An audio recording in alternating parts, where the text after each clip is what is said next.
Hello, and welcome to another episode of Old School Movie Review. Although today I'm going to be talking about a book. Yes, it's old school book review time. This is not a book I finished yet. This is a book that I'm about over a third, maybe 2/5 of the way through. Yeah. I'm on like page 275, and there's 600 some pages in the whole book. So I'd say about 2/5 of the way through this book. The book is called Insomnia by Stephen King. Let me light this bad boy up.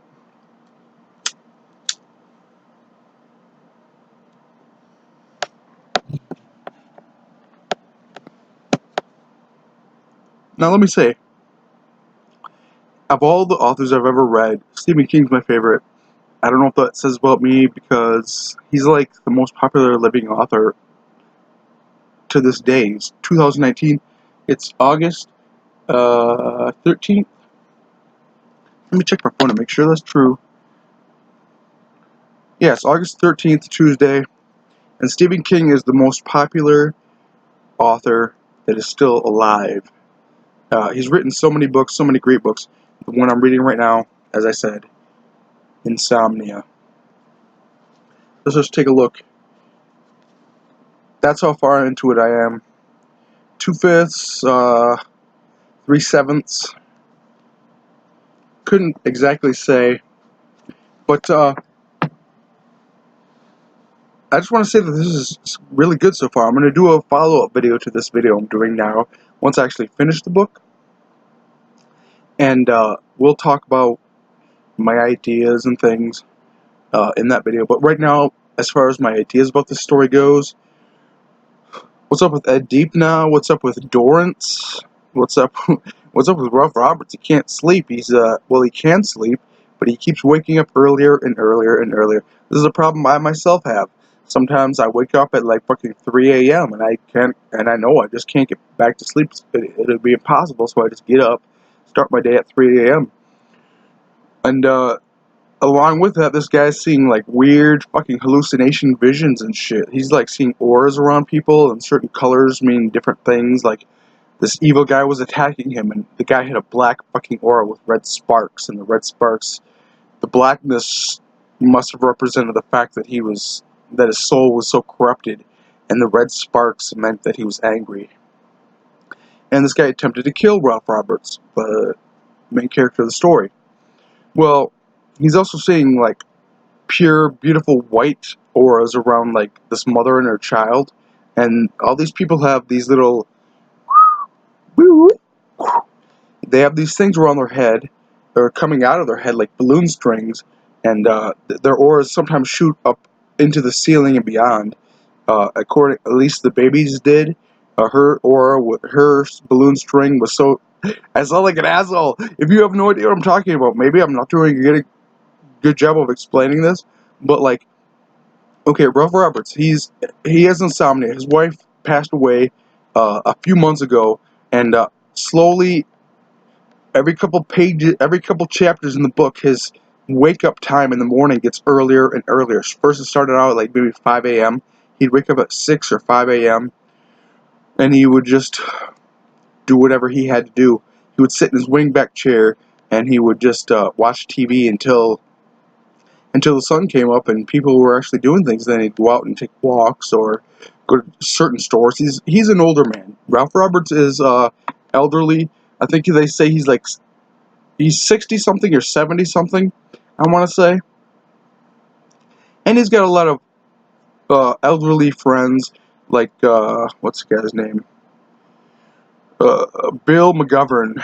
He lives with Bill McGovern there, and he's also normally wearing his Panama hat, but his Panama hat is missing, and it shows up in dreams, and it shows up on the heads of the little bald doctors.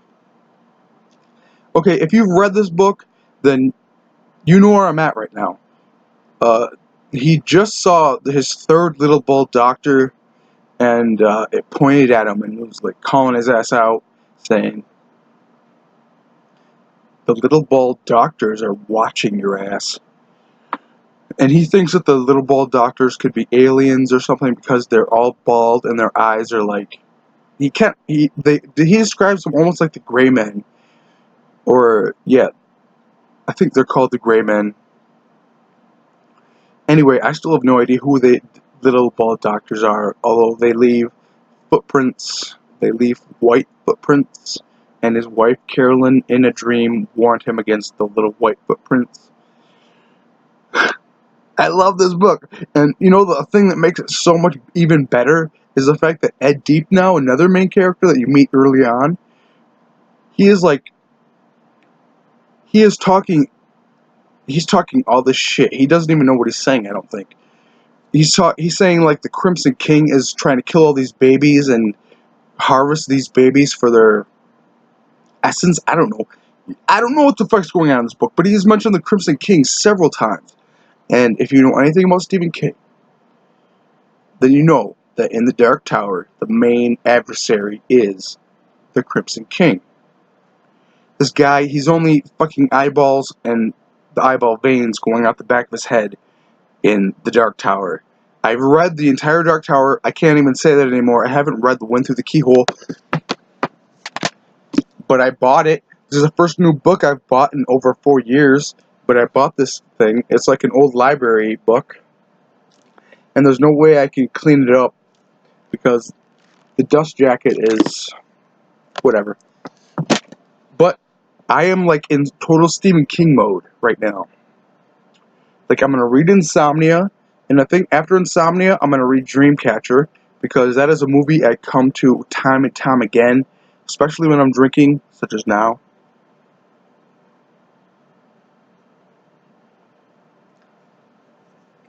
Don't want to drink too much. Don't want my speech to be slurred. Maybe it already is. Yeah, you're quite wasted, Stephen Holman. I mean, Sir Stephen, or Maja Metroid. You didn't hear my last name. That doesn't matter or anything. You don't know how to spell it. Anyway, I am in total Stephen King mode. As soon as I'm done reading Insomnia, I'm going to read Dreamcatcher. And when I'm done with the Dreamcatcher, I think I'm going to start The Gunslinger. And from there, I'm going to read the entire Dark Tower again. You know what? I kind of want to read The Talisman too. I own it.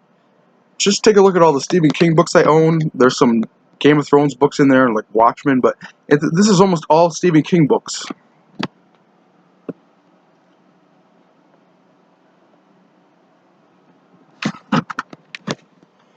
Anyway, yeah, I'm very enthusiastic about this. This is the first time I've been reading in so long. I haven't read a book in like 4 years. I finished Pet Sematary. I was going to do a video on the book Pet Sematary, but I've already done a video on the movie Pet Sematary. So I thought I'd kind of be redundant because they're very similar. I was reading the book 4 years ago. I keep saying 4 years ago, 4 years ago, 4 years ago.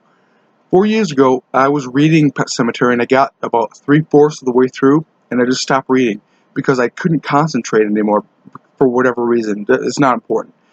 But now my concentration is back. Some days I can't read every day for whatever reason. But on the days that I can read, I try to. And I finished Pet Sematary, and the whole time I thought that the ending was going to be different than the movie, but it really wasn't. Like, I thought that the sister, the crippled sister, I thought her ghost was gonna. I thought there was gonna be a big confrontation with her or something. You know, like Oz the Great and Terrible. But it didn't really happen. He just buried his wife in the Micmac burial ground, and he was playing solitaire just like in the movie, waiting for his wife to come back. And the last thing that is said in the book is his wife saying, "Darling," as if to say, "Darling, come to me. I'm reborn." And it's unclear whether or not she's demonic, or if the main character's crazy belief that, oh, if he just does it fast enough, the demons won't enter her, and she'll come back normal, and she'll just come back to life. He didn't bury his son fast enough. That's why the demon entered him. No, man, no. No matter when you do it, no matter when you bury a person in the Micmac burial ground, they're gonna come back fucking tainted and evil. Anyway, I'm supposed to be talking about Insomnia. What else can I say about this book? There's all this stuff about dead babies and abortions and things like this. It's kind of uncomfortable to read about, but I'm forcing myself because I'm so invested at this point. I need to know what happens to Ralph Roberts. Does he ever get a nice full rest of sleep? Does he ever get back on a normal sleep schedule, or does he eventually lose sleep entirely? Which at the point I'm at in the book, he is still getting like 2 hours of sleep a night, maybe 3, and I'm sure eventually he'll have no sleep at all, and that's when things are going to hit the fan. And I'm super excited to keep reading. Like I said, I'm going to make another video when I finish the book, and we'll see. Today I asked a friend online about what the Chinese or Japanese lettering on Ed Deepnow's scarf meant. Like in the prologue, there's that confrontation between the large gentleman in the pickup truck carrying fertilizer or whatever, and a Deep Now who crashes into him. A Deep Now goes crazy, enters this airport parking lot or whatever, at least that's what I think it was, and he crashes into this other pickup truck, says the guy is a baby murderer, and that his truck bed is filled with the dead bodies of babies. Well, eventually, the guy shows him exactly what's in the back of his truck. It's just fertilizer. But Ed Deep Now is wearing this scarf, this red Chinese lettering scarf. And Ralph Roberts writes the Chinese lettering on the window of his ride home. At this point, it had started raining, so there was a lot of steam in this vehicle, and he writes this lettering on the window. Well, I had no idea what it meant. I don't know kanji. I don't know. I know a little bit of katakana and hiragana, but I started that shit like 10, 15 years ago, and I can't remember exactly. I can tell you ki. Ki's real easy. That's ki. Anyway, I didn't know what this meant, and I asked a friend online, and she said that it meant quote-unquote God. So why is Adip now got a red scarf with the name of God on it? Crimson King? Crimson God? Or Crimson King? Could it also mean king? I'll have to keep reading to find out, and you'll have to keep watching my videos if you want to find out my reaction to the ending of this book. GD it. That cigarette was done. It expired. I couldn't even get a last hit off of it. Anyway, I've talked enough about this. Insomnia by Stephen King came out in like 1994, 1993. It's supposed to have connections to the Dark Tower. This is why I chose it. Because I'm a huge fan of the Dark Tower, and I want to read everything that is connected to the Dark Tower. That is why I'm planning on reading The Talisman by Stephen King and Peter Straub. I have it up there. I don't know if you saw it, but I have it up there. Then I have Everything's Eventual with Little Sisters of Aurelia, or whatever it's called, Elysia. I don't know what it's called. The Little Sisters of blah blah blah. It's like the earliest story of Roland. I could do a whole video about the Dark Tower and my own perceptions of it at this point. Maybe I should do that. Maybe not at this time, but I feel like a Dark Tower before video and a Dark Tower after video. I'm just coming up with this, but I think that could be good.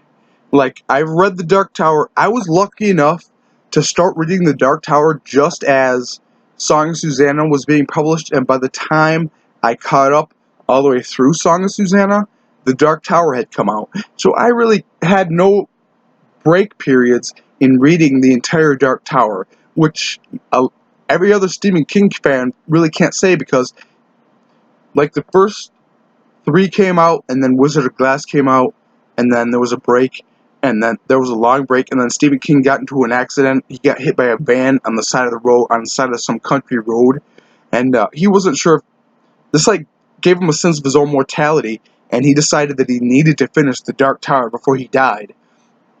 So he wrote The Wolves of the Kala, Song of Susanna, and the Dark Tower in quick succession, And by the time I was done reading Song of Susanna, The Dark Tower had come out. So I could read all these books from beginning to finish with no waiting period, no waiting for other books to be published, nothing like that.